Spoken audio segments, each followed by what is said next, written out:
Well, boys, Invincible Watch is down to 2. Someone lost this weekend. Hate to be that team. This is Red Card Radio.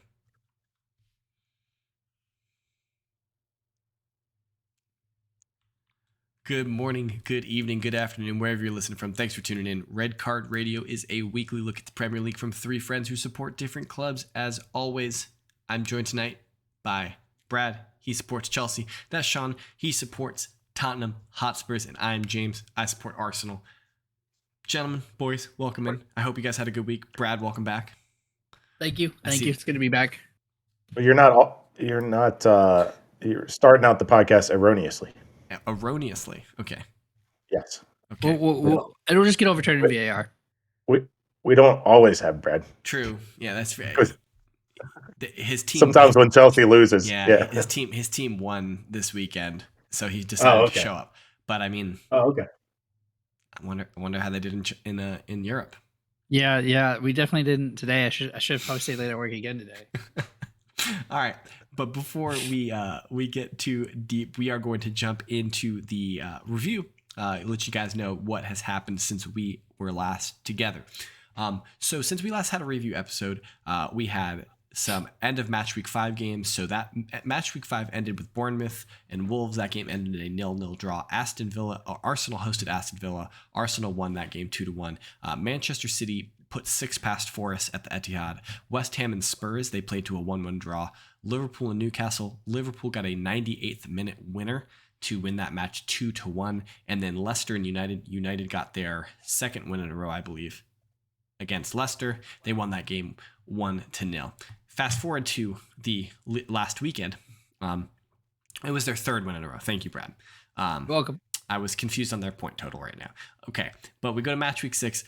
Everton hosting Liverpool, the Merseyside derby, the first one of the season. That game ended in a 0-0 draw. Jordan Pickford had 100,000 saves, and Liverpool could not score. Brentford and Leeds. That game ended 5-2 in favor of Brentford. I think that was the match Jesse Marsch got sent off. He got a red card in that match. It's pretty ridiculous. And the Chelsea West Ham game, Chelsea win the game 2-1. For those, there's no air quotes in that. There's no air quotes on that. That's a win. Yes, we won the game. The air quotes would be on the Chelsea Tottenham game. That's the air quotes. Oh, okay, sure. All right. Got you. So Chelsea get the 2-1 result. Newcastle Palace, that game ends in a 0-0 draw. Forest Bournemouth. So we were kind of memeing last week when we said that you should watch this game, but that game turned out to be a phenomenal game. That game ended 3-2 for Bournemouth. Forest went up 2-0. Bournemouth screamed back in the second half with 3 goals. They get their first win of the season. Their second win of the season. Good on them. Spurs Fulham, that game ends in a 2-1 for Spurs. Wolves Southampton. Wolves win that game 1-0. Villa City is a 1-1 draw. Brighton and Leicester, that game also ends 5-2, with Brighton heaping more misery on Leicester. And then Manchester United and Arsenal. Manchester United win the game 3-1. That means Arsenal's hope at an invincible season is now dashed. But, someone punched their microphone. It was Brad. It wasn't me. But, dear friends, I will turn your attention to the Premier League table. And sitting alone at the top of the Premier League table. Is that why you have the flag on the table behind you? One of my friends sent that to me. One of my good friends. It is on top of the table. Oh, it is. We're going to say it is on top of the table. It's not week 10 yet, so it doesn't matter. So you should probably take it off the table. But as you guys are alluding to, Arsenal are on top of the table. Arsenal in first position on 15 points. 1 point behind them are both Manchester City and Tottenham Hotspurs. They are on 14 points. Interesting. I wonder who they play. Those two teams play at the weekend. I guess you'll have to tune in to find out. Brighton and Hove Albion are in 4th. Manchester United are up to 5th. Chelsea are in 6th. Liverpool are in 7th. Brentford 8th. Leeds 9th. Rounding out the top 10 is Fulham in 10th. Newcastle are up to 11th. Southampton, Bournemouth, Wolves follow behind. Crystal Palace are in 15th. Everton 16th. Villa are up to 17th. And in the relegation zones, we've got West Ham. They are on 4 points. Nottingham Forest are on 4 points in 19th, and Leicester City, having yet to win a game, only managed one draw. They are in 20th position. So yeah, they're in a precarious position. But we want to turn our attention to the Everton Liverpool match. That game, of course, ended in the hold on a second. There we go. That game ended in a 0-0 draw. What you watched that game, right, Brad? What did you think about it? I did. That was one of the best 0-0 games I've seen in a long time. Action packed. And that game definitely could have been 3-3 or any iteration of 3 goals on each side. Like 3-2-1, whatever. Yeah. And nobody had any complaints. Like almost 40 shots on goal. Almost 40 shots, 11 on goal. That's awesome. Liverpool were not clinical, and Everton took the chances that they got. So Everton had clear chances to win. Everton had the ball in the back of the net. Yeah. It was ruled off for offside. I think it was a good call. I've seen one still photo that makes it look like a bad call, which made me want to go back and relook at the lines that the referees drew to see if they made sense. It's marginal. It's one of those where we've talked like if there's that 10 centimeter rule or 3 centimeter, like whatever that it didn't measurement seem that, it is. Didn't seem that close, was it? I'd have to again. It was very close. Again, I'd have to go back and look. Yeah. That's also one of those games where, Liverpool haven't started great, but it's like when my betting buddy messaged me and said, how crazy am I for picking United to beat Liverpool? And I was like, you're an idiot. Like first of all, I wouldn't. Liverpool are a lot better. Second of all, I wouldn't bet this game at all because they're a rival. And the answer is, who knows? Yeah. It's the same. Everton are not very good, but it's a huge rivalry. So you just kind of shrug your shoulder. You're like, don't know. Form doesn't matter. And I think Maupay is one of the worst strikers to ever play in the Premier League. Like on conversion rate, on shots fired, on whatever metric you want to use. Maupay is one of the worst strikers ever. I don't think anybody's bragging because they got Maupay up front. But he gives Everton a focal point and lets Damari Gray and Gordon play to the outside, playing to their strengths, which I think helped. Neil Maupay is a cheat, and I hope Brighton get relegated. He's on Everton now. I know. It's a meme. It's an AFTV meme. So Neil Maupay during the COVID season injured Bernd Leno. They had a coming together. And he injured Bernd Leno, and then one of the guys on AFTV, all he could say during his interview was, "Neil Maupay is a cheat, and I hope Brighton get relegated." And this has been his call sign for 2.5 years now. I wonder if he's saying the same thing about Everton now. Onana is a beast for them in midfield, and like Liverpool has to figure out their midfield. I mean, they had chances. I mean, I think Melo is going to help them out. If he can, so my caveat on Melo is if he's willing to put the work in that Klopp wants him to. If he's able to work hard and play in Klopp's system and press hard, then I think Arthur Melo is a good player, and he has all of the skill and the attributes to be a very helpful midfielder for them. But the big caveat is work rate for him. Clearly, he hasn't featured yet. It sounds like he might play tomorrow in the Champions League, but I guess that's yet to be seen. You that made the signing, of course, but Brad, you missed the joke that tickled me. But it was about Liverpool not really doing what they need to address their team, and someone mentioned such, and a Liverpool supporter said, "No, the scouting department did exactly what they meant to do. They identified the best center defensive midfielder in the whole transfer season. He just signed with Real Madrid. They identified him, and then they said, guess we'll go to next transfer. We identified him, we didn't get him, so we'll try him next year." I mean, yes. I mean, Liverpool's scouting department. We did our job. Have they been as good since Homie left? I mean, they identified the best one. They just didn't sign him. I don't know. I mean, Diaz clearly popped off. Yeah, I think they also are not. They're also not playing one of their important signings because he headbutted some man. Nunez played. He's back now, right? Yeah, he's back now, Nunez right? Started, okay. Yeah. How long do they give him? By the way, 3 games. 3 games. Is a 3 games straight red card straight for violent violent conduct. We were talking in the pre-meeting. I'm gonna dig into this Brighton team. Yeah. Like, well, what I wanted to discuss is, are we at a point right now that we need to be discussing how bad Leicester are, how good Brighton are, or yes? Yes. Because Brighton are good, and I will apologize to them, because I think it was last week or the week before I made a comment of like, essentially not trying to be negative to them, but it came off as, oh, that's cute. You're getting points. I made the comment of like, this is really important for them. They're getting points that they don't have to scrap for later. This is really important to get these points.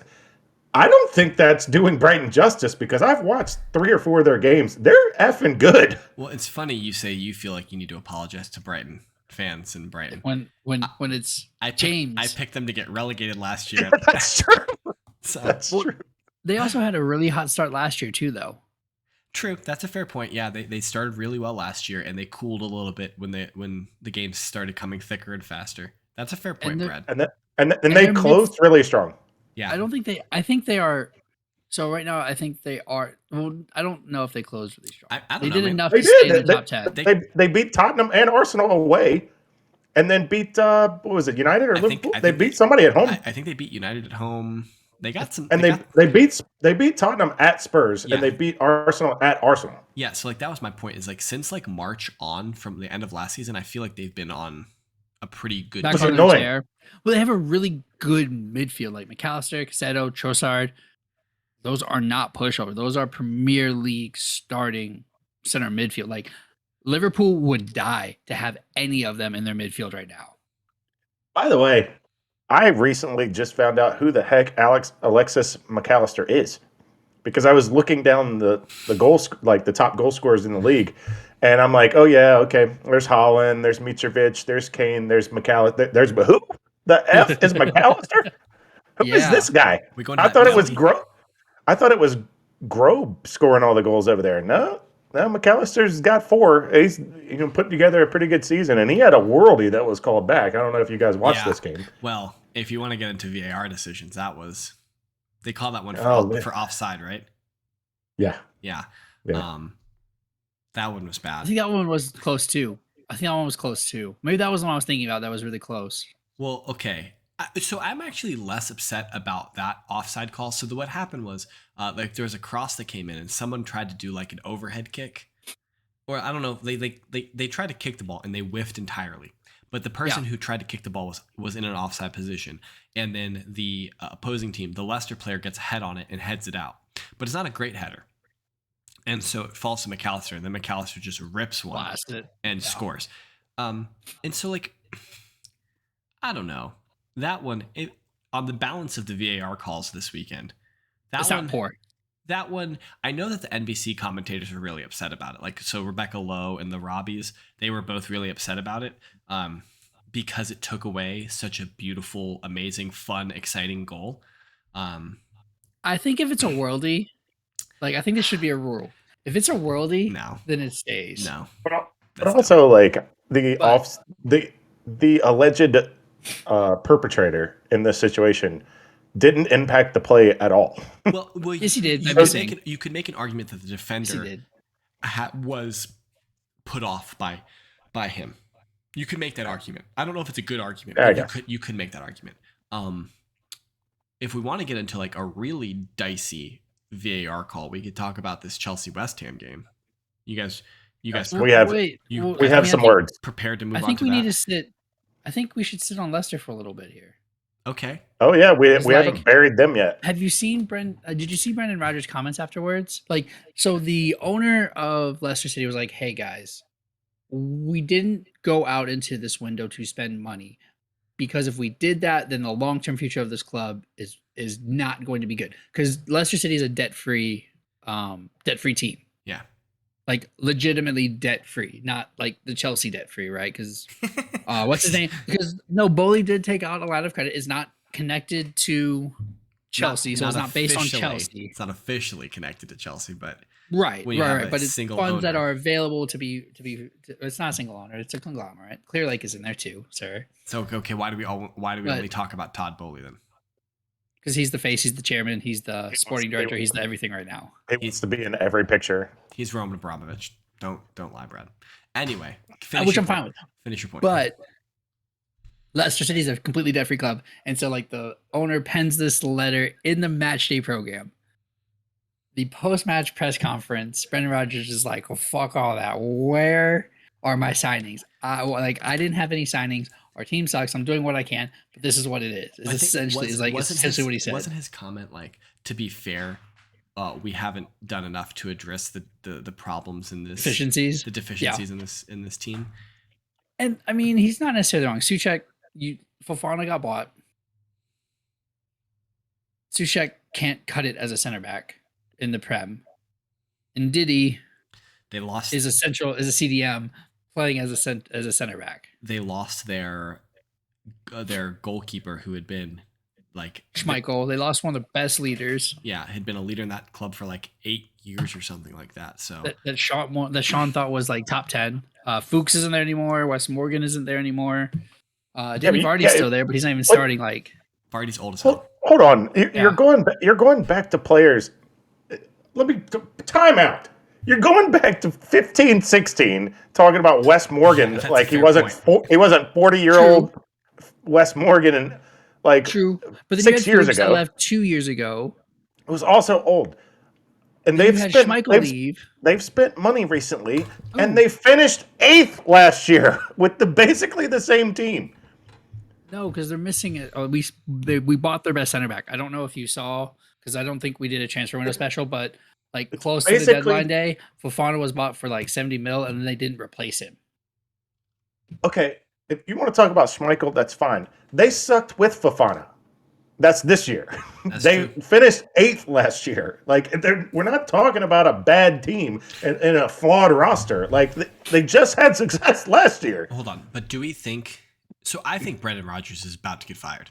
Yes, 100%. I think so too. The next one to get fired. I'm actually arguing all this not to condemn Brendan Rodgers. Of clearly it's something he's doing wrong. When he gets fired, because he's going to get fired, I don't think it will be justified. I don't have the answers, but you can't tell me a roster that barely missed. They missed out on Europe by 4 points. Well, now that same roster minus Fofana and Schmeichel now all of a sudden is crap. Here's the way you ask that question is, what manager will they get, and will the manager do appreciably better with the same squad that Brendan Rodgers has available to him now? I don't think this is a relegation team, so I would say yes. Agreed. And I don't know what manager that is. I don't. I don't think. I don't know. You know who's good at doing with no money? Who? Poch. I mean, Pochettino needs a job. He's available, and like he's a project guy. He doesn't mind a project. Yeah. That's very interesting.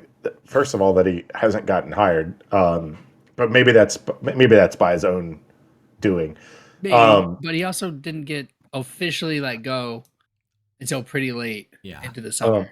Like everybody knew he was leaving, but he hadn't been let go yet. It's the same thing with like Conte getting fired at Chelsea, kind of the same timing. Right. And by that time, like other clubs have to make their plans, and they're already done. Yeah. But the interesting thing about Leicester, to your point, James, is are they getting Graham Potter out of Brighton? If I'm Graham Potter, I'm not leaving Brighton. You got something cooking right now. No. You know what I mean? Like you got something going.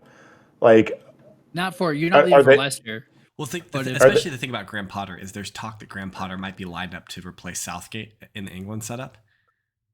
That would be dope. Let's just. I would like that a lot. We could run down a couple. Is he getting Eddie Howe out of Newcastle? No. Is he getting Jesse Marsh? No. If I'm Jesse Marsh, I'm not leaving Leeds. But at the same time, no, there's not enough Americans there.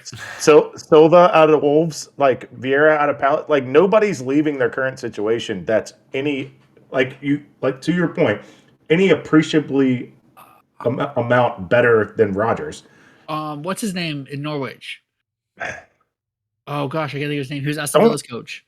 Oh gosh, don't bring any. Yeah, Dean Smith. Yeah. No. But Dean Smith anywhere near that club? Dean Smith is not.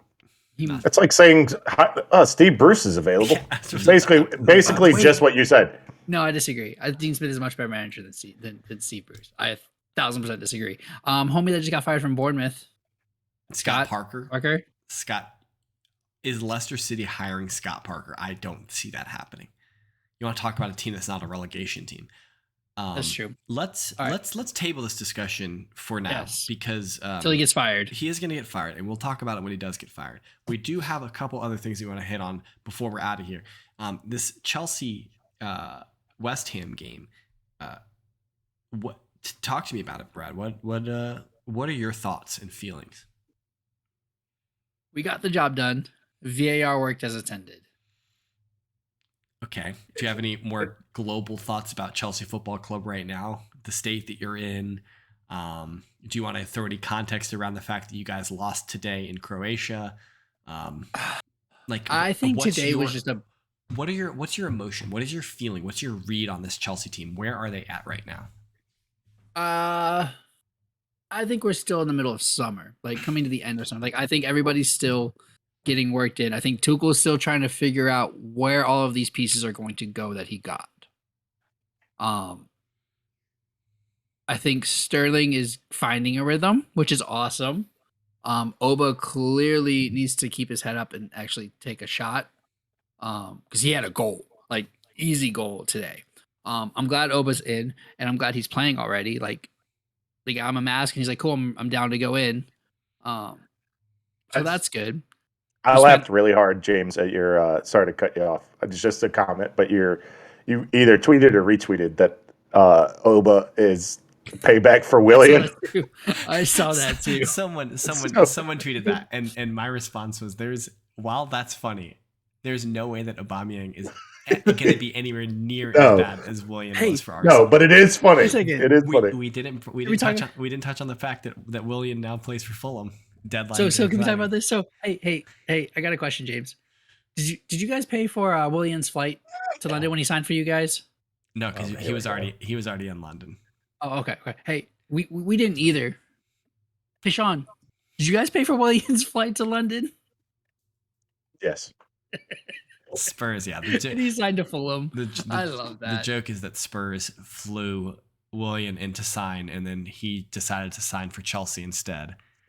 And then he played a career with Chelsea and then Arsenal, and now he signed for Fulham, and he signed for 3 London clubs, but not a single one that paid. Well, to be fair, I'm sure for his flight ticket. Fulham probably played. Well, actually, I don't know. He might have just paid for it himself because he was coming into just train. Anyway, yes. He was in the weeds here about Willian. Sorry. All right. Sorry. Funny aside, but okay. So, Chelsea did enough to win the game. VAR did what it was supposed to do. Whether the ref made the right call or not is debatable. But VAR did what it's supposed to do. VAR said, "Hey, take a second look at this." But that's not what VAR's job is. VAR's job is to clear up clear and obvious errors, not to say, "Hey, would you like a second look at this?" VAR is specifically. No, it said, "Hey, this is worth a second look." No. But that's still not what VAR's job is. VAR's job is to clear up clear and obvious errors. That's how it's described by the PGMOL. And are you telling me that it was a clear and obvious error? I don't know what the threshold should be for what a clear and obvious error is, but maybe a foul on the goalie is a foul on the goalie. But the problem is the referee has the match official has a good view of it. The match official sees it, doesn't think it's a foul, and what VAR is essentially telling that match official is that, in my opinion, this to me is a good criteria for what a clear and obvious error is that over half of your colleagues would have called this a different way. on first view, on seeing it the first time, to me that seems like a good threshold. Is that 50% of Premier League match officials would have seen that the first time and called that a foul. That to me is a clear and obvious error. And I'm not sold. I'm not sold that that's a clear and obvious error. But let's be real though. Over 50% of referees are calling a foul if there's contact on a goalie. Yes, on like corners and jostling and things, but Mendy threw himself on the ground at the ball. The ball nowhere near.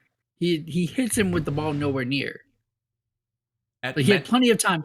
Mendy parries the ball away. Correct. Yeah.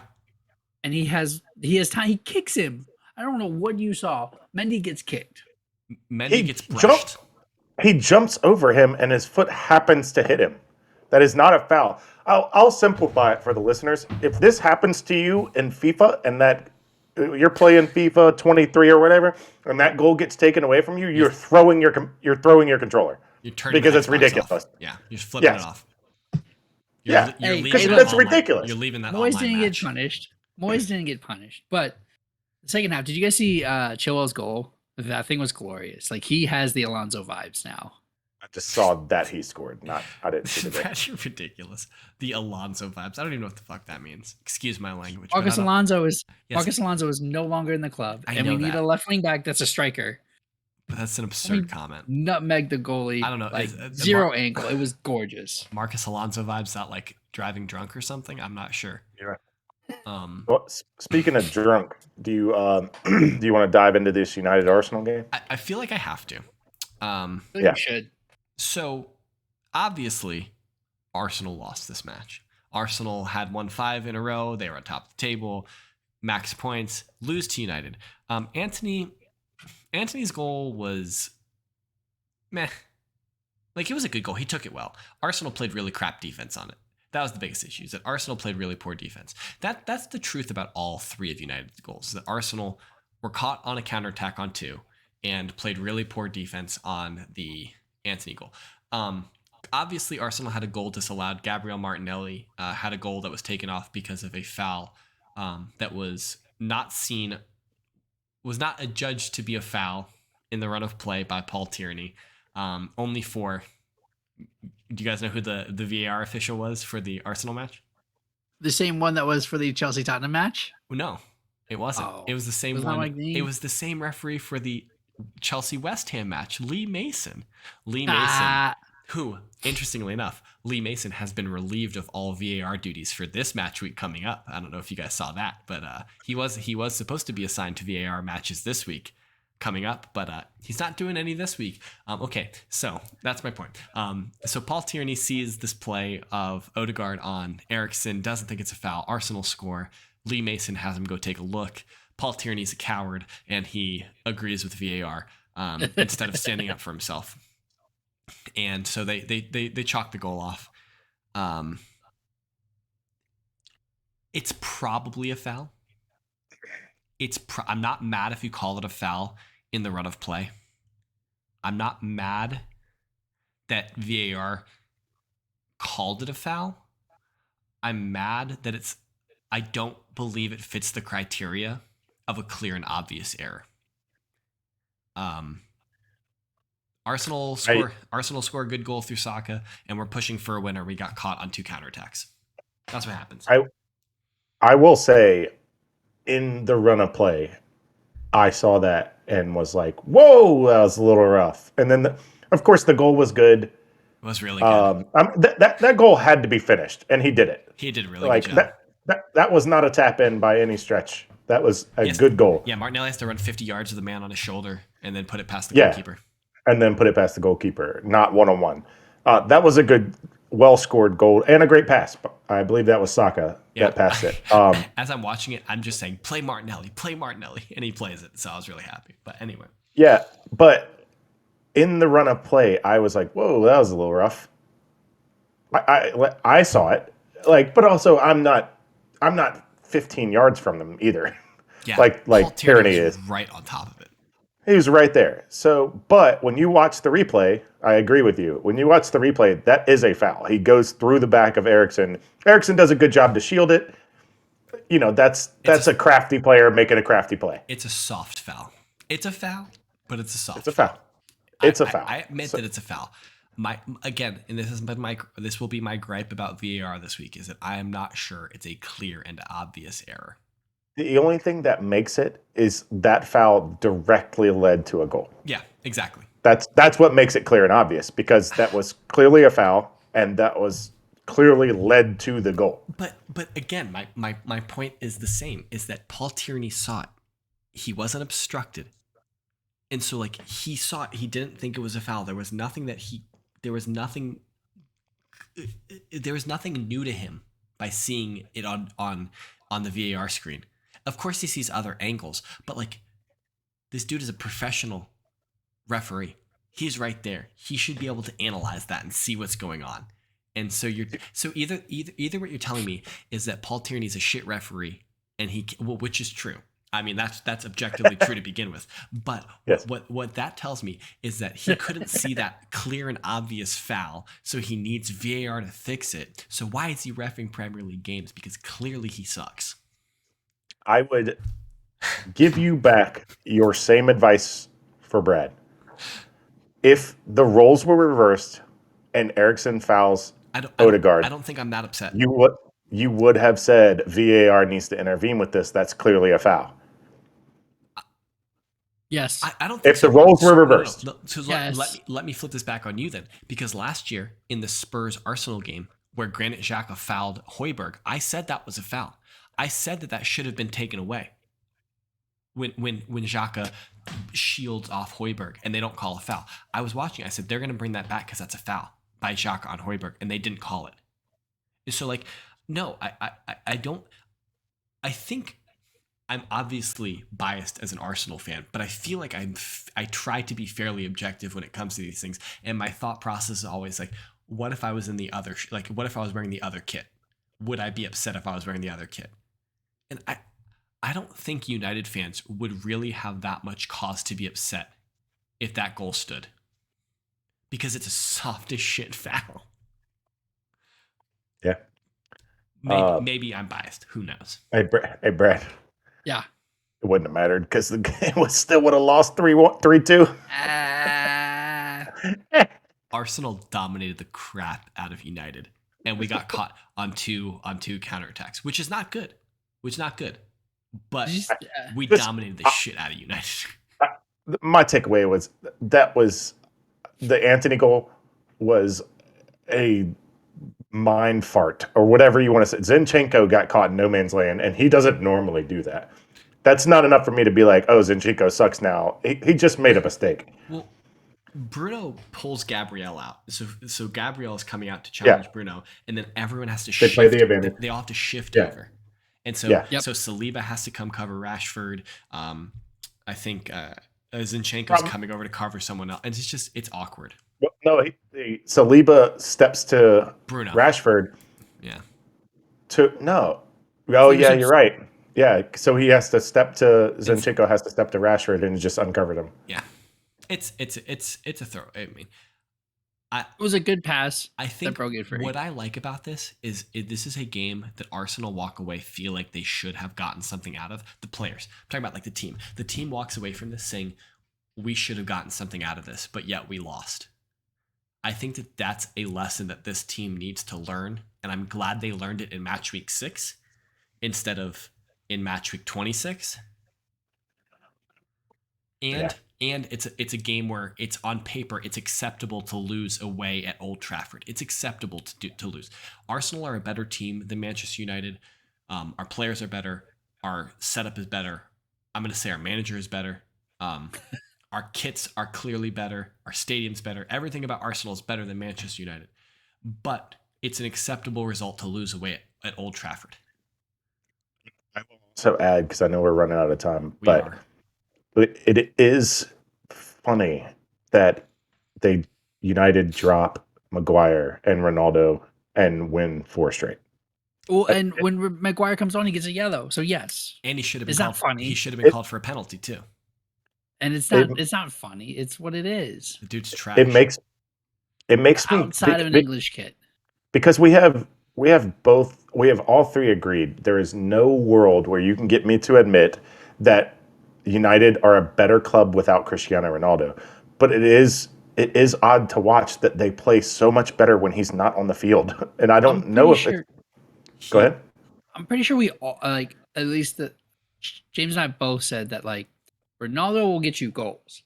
But if you expect to play as a team and win as a team, he's not going to do that. He affects the way that your team will play.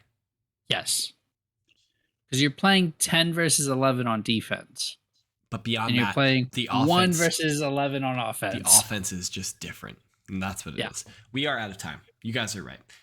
Let us know in the comments what you think about this. If you're new here and you were testing us out, please drop us a subscribe, a follow, whatever platform you're on. We'd love to have you come back. Check back throughout the week because we've got 2 more episodes coming at you throughout the rest of this week. Hit us up in the YouTube comments or on Twitter. That's at KSBradG. That guy down there, that's at Whiteheart_Sean. I am at James Tiffany. You could reach us collectively at redcard_radio.